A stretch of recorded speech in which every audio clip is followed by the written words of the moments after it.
Yo, what's going on guys? It is JD here back with another 2K video, and today guys we are not going to be playing in the tournament. I didn't actually qualify. I played about 6 games of Myteam Unlimited, but wasn't really feeling it. I needed a lot more practice if I was going to go into the tournament. So yeah, we're not going to do that. Maybe we'll try next week. I'm not sure, but you can see the scores there. A couple of the guys doing pretty well this week, but not us. But that's not a problem at all. We're going to jump into Triple Threat Online today. This is a game mode I've barely touched all year, but in the last 2 days I've done 2 runs of the board, so I've played 20 games, got 19 wins out of those 20 games. We've got 2 diamond contracts out of all of those drops, so easily 50k made from just those. I've actually got up to 75k now, and that was from having 3k at the start. So just from playing Triple Threat Online, we have made over 70k, which is pretty good for some pretty quick games. So here is the lineup that I am running. Shout out to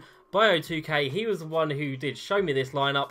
I did have Grant Hill and Paul Pierce already, but I went out and picked up Magic Johnson for 90k, and he has been absolutely fantastic. I have used Larry Johnson in this lineup as well, and I have used also Hakeem as well.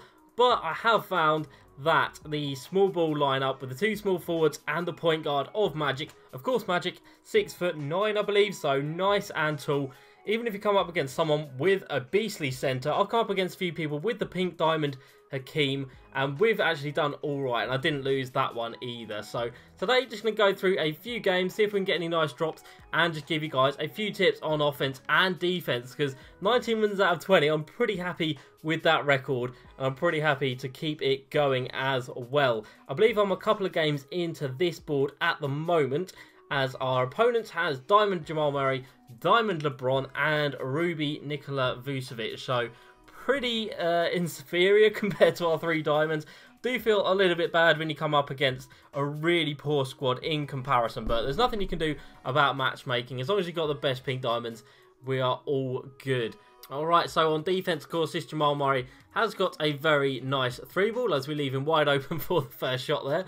Not the best start to the game, but on offense we should be absolutely fine to score every time. This Vucevic is not going to be very fast. He's not going to be able to contain Magic. We lost him there, and we hit down the easy mid-range. This Magic card has actually been the most consistent for me out of all 3 of the starters here. He's absolutely fantastic. I love him. He gets a nice steal there. I'm going to throw this one up to Grant Hill, and he's going to get blocked. Damn, Grant Hill has been one of my best slashers, a lot better than Paul Pierce, I have to say. Of course, he's got the Hall of Fame posterizer, so he is a very nice card.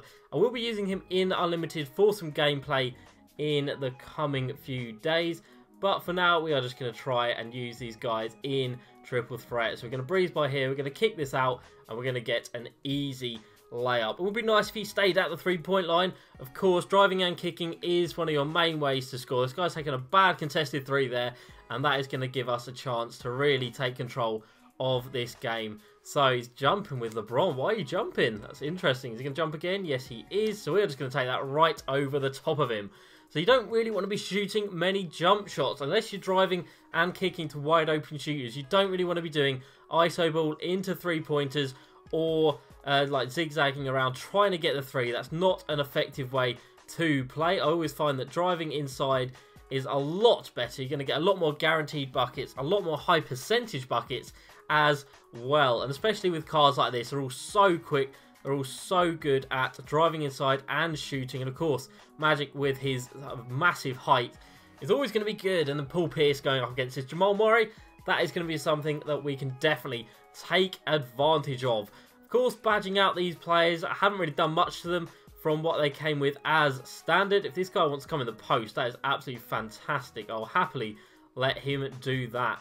Of course, on defense, you want to be swapping around, just clicking X a few times just to get some nice little rotations going. Obviously, pick and rolls are about the only things people can do, as we get a nice reverse layup. It was very early, apparently. Didn't look like that on the bar, but we have taken easy control of this game.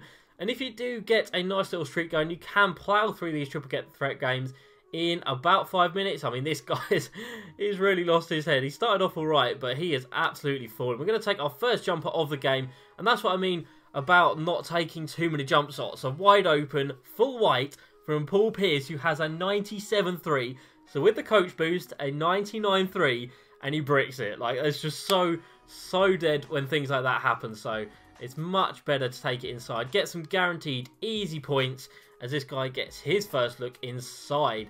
So yeah, that's why I would really recommend driving inside, of course. All three of these guys, like I said, really good going inside. This guy's going to expect us to go in, and that's a nice, easy mid-range. Of course, having three guys with great mid-range stats as well really does give some nice variation to what you can do. If this guy wants to just fall in love with a 3, that is absolutely fine. I'd much rather give up 2s than 3s.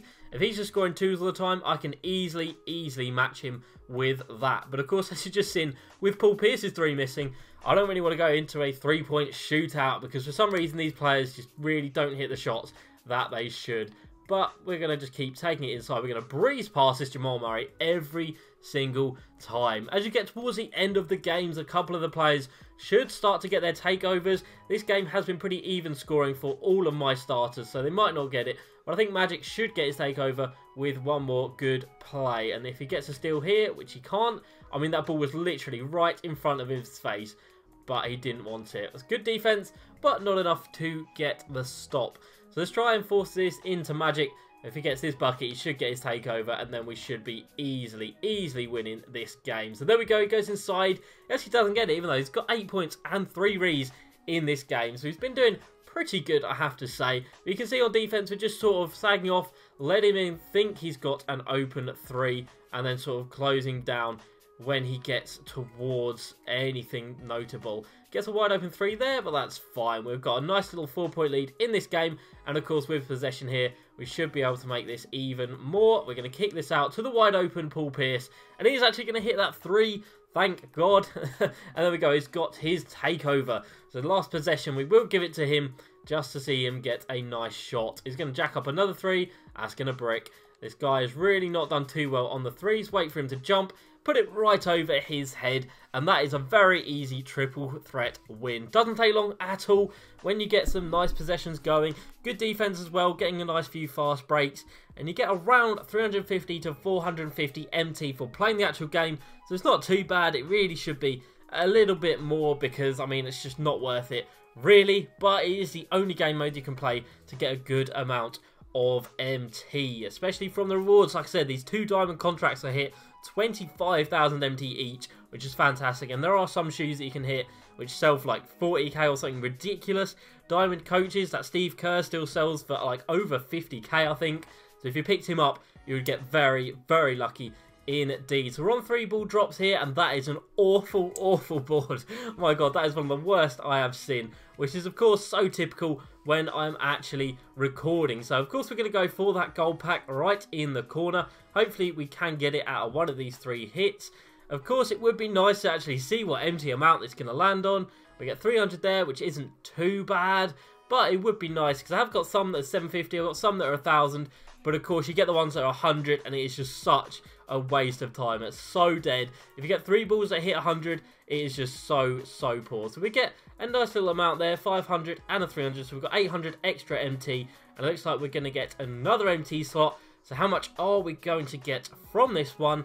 And of course we've already got the 400 from winning the game. We get another 200, so we earn about a little over 1200 MT from that one triple threat game. So pretty solid, really, just for 5 minutes of playing. So definitely going to be having some more triple threat games coming up soon. I've seen a lot of people post videos on these and they've been really good, and I have to say I am absolutely loving it now. I am playing it as well. So I hope you guys did enjoy this video. As usual, please like, subscribe, and I'll see you next time. Peace.